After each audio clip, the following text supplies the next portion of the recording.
आज के लेक्चर में हम स्टार्ट करेंगे coefficient of restitution and it's measurement. अब यहाँ पे जो कोफिशिएंट ऑफ रेस्टिट्यूशन है ये हम प्रीवियस टॉपिक में पढ़ चुके हैं कि जो कोलिजन होता है elastic collision in one dimension, वहां पर हमारे पास ये इक्वेशन आई थी v2 minus v1 is equal to u1 minus u2। तो यहीं से हम कोफिशिएंट ऑफ रेस्टिट्यूशन को डिफाइन करते हैं। कोफिशिएंट ऑफ रेस्टिट्यूशन को हम रिप्रेजेंट करेंगे सिंबल ई के द्वारा और इसकी डेफिनेशन क्या होगी? It is defined as the ratio of velocity. दोनों की दोनों वेलोसिटीज का रेशियो है। कौन सी velocities? With which the two bodies separate after collision. जिस वेलोसिटी के बाद जो टू बॉडीज है वो सेपरेट हो जाती हैं कोलिजन के बाद, v2 minus v1 to the velocity of their approach. और डिवाइड में हम क्या लिखेंगे? वेलोसिटी ऑफ अप्रोच, जिस वेलोसिटी के साथ बॉडीज एक दूसरे की तरफ मूव कर रही है बिफोर कोलिजन। तो इनके रेशियो को हम बोलते हैं कोफिशिएंट ऑफ रेस्टिट्यूशन। अब जो E की वैल्यू है इक्वल टू 1 होगी फॉर परफेक्टली इलास्टिक कोलिजन। जब कोई भी कोलिजन होता है वो पूरी तरह से इलास्टिक होता है। इलास्टिक मीन्स जिसका लीनियर मोमेंटम भी पूरी तरह से कंजर्व रहे और जिसकी काइनेटिक एनर्जी भी क्या रहे? कंजर्व रहे, और वो बॉडी दोबारा से इक्वल हाइट पर वापिस चली जाए, बाउंस बैक करे, इक्वल हाइट तक वो बाउंस बैक करेगी। तो उस टाइम पे हम उसको क्या बोलेंगे? Perfectly elastic.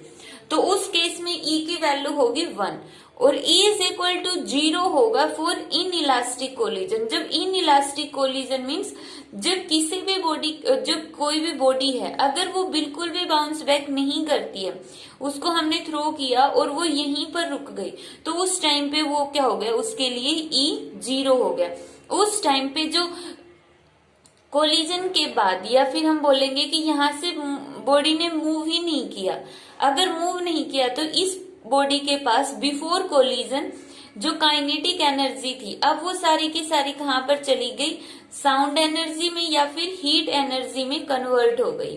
अब उसने थोड़ा सा भी बाउंस बैक नहीं किया है तो उसको हम बोलते हैं इन इलास्टिक कोलिजन। अब यहाँ पे उसके लिए E कितना होगा? 0 होगा। अब यहाँ पर जो ये E का फॉर्मूला है, कोफिशिएंट ऑफ रेस्टिट्यूशन का फॉर्मूला है, ये तब है अगर बॉडीज एक पर्टिकुलर डायरेक्शन में मूव कर रही होंगी। अगर हम सिंपल पेंडुलम के केस में कोफिशिएंट ऑफ रेस्टिट्यूशन निकाले तो कितना आएगा? अब इसको डिराइव करने के लिए हमने दो बॉब ली, एक का मास होगा स्मॉल m और दूसरी का मास होगा कैपिटल M। जो बड़े वाली बॉब है कैपिटल M है वो ग्रेटर देन है स्मॉल m से, मींस इसका मास क्या है? ग्रेटर है। अब हमने ये जो छोटी वाली बॉब है इसको हमने h हाइट पर ऊपर उठाई, इसको यहाँ से पकड़ा और ऊपर की तरफ खींच दिया।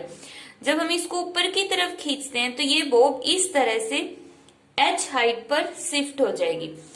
अब इसको हमने h हाइट पर उठाकर लेकर गए और फिर इसको छोड़ दिया। अब यहाँ पर जो ये वाली बॉब है उसकी स्पीड रेस्ट में है, ये जो बॉब होगी ये रेस्ट में होगी, इसको हम मान लेंगे u2। तो यहाँ पे u2 कितना है? 0 है, रेस्ट में है। और इस बॉब को हम ऊपर उठाकर लेकर गए, यहाँ पे हम डॉटेड दिखा देते, ऊपर उठाकर लेकर गए और उसको एकदम से छोड़ दिया।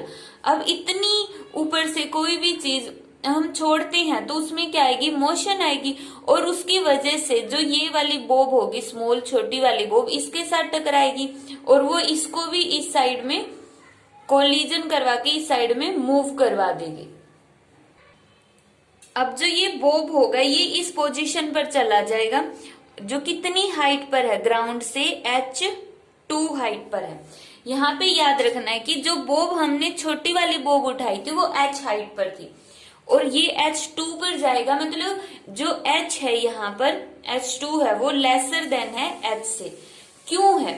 क्योंकि जो कैपिटल M है वो ग्रेटर मास की है स्मॉल m के कंपैरिजन में, इसका मास बहुत ज्यादा है इसलिए ये सेम हाइट तक ऊपर की तरफ नहीं जाएगी। अब इसको तो कोलाइड करके इस छोटी वाली बॉब ने जो यहाँ से आई, इस छोटी वाली बॉब ने इस कैपिटल एम बॉब के साथ कोलाइड करके इसको तो यहाँ पर भेज दिया, बट इसका क्या होगा?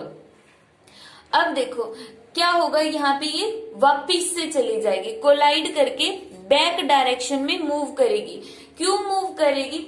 इसको समझने के लिए इमेजिन कर सकते हैं कि कोई भी यहाँ पर अगर ट्रंक खड़ा होगा और पीछे से एक गाड़ी आती है और पीछे से गाड़ी ने इसके अगर कोलाइड किया, ठीक है, अगर हम मान लेते हैं कि वो बहुत हाई स्पीड में है, तो ट्रंक का क्या होगा, थोड़ा सा आगे की तरफ मूव करेगा और गाड़ी क्या करेगी, इसके साथ कोलाइड करके एकदम से थोड़ा सा पीछे जाएगी। उसी तरह यहाँ पर जो ये बॉब होगी, अब इसके साथ कोलाइड करके थोड़ा सा ये इस पोजीशन में चली जाएगी अब, और इसकी जो हाइट होगी उसको हम मान लेंगे h1। अब जो इसकी हाइट h1 है वो भी h से स्मॉल है। क्यों स्मॉल हो गई h से? क्योंकि इसने अपनी कुछ एनर्जी बड़ी वाली बॉब को दे दी है, इस बॉब को अपनी कुछ एनर्जी दे दी, और जिसकी वजह से ये तो मोशन में आ गई, लेकिन इसकी एनर्जी क्या हो गई, कम, और कम एनर्जी के साथ अब ये सेम हाइट पर वापिस नहीं जा सकती।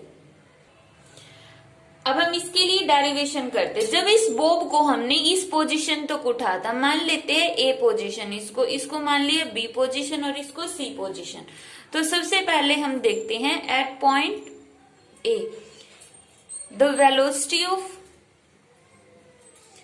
वेलोसिटी ऑफ बॉब इज, कितनी होगी वेलोसिटी? उसके लिए देखो, जैसे ही हम बॉब को ऊपर उठाएंगे तो उसमें कितनी एनर्जी आ गई, पोटेंशियल एनर्जी mgh, क्योंकि h हाइट पर हमने उसको ऊपर उठाया था, और जैसे इसको छोड़ेंगे तो वो पूरी की पूरी एनर्जी किस में कन्वर्ट हो गई, इसकी काइनेटिक एनर्जी में कन्वर्ट होगी।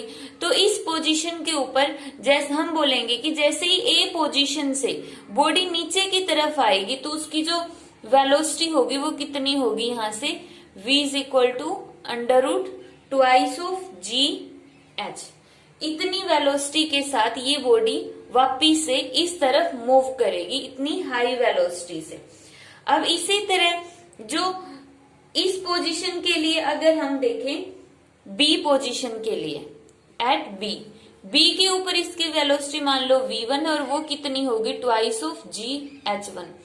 इसी तरह एट सी के ऊपर वेलोसिटी कितनी होगी, √2 gh2। तो यहाँ पर हमने इस जो दोनों की दोनों बॉब हैं उनकी वेलोसिटीज डिफाइन कर ली है।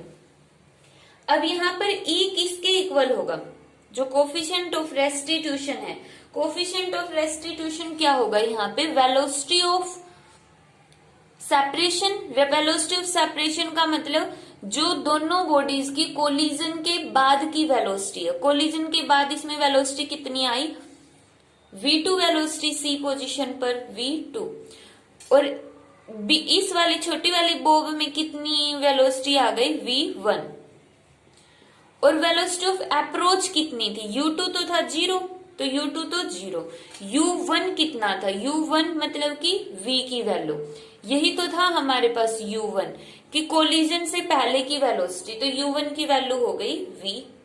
तो यहाँ पर हम पुट कर देंगे value √2 of gh2 minus v1 कितना है, √2 of gh1 divide by v की वैल्यू कितनी होगी, √2 ऑफ gh।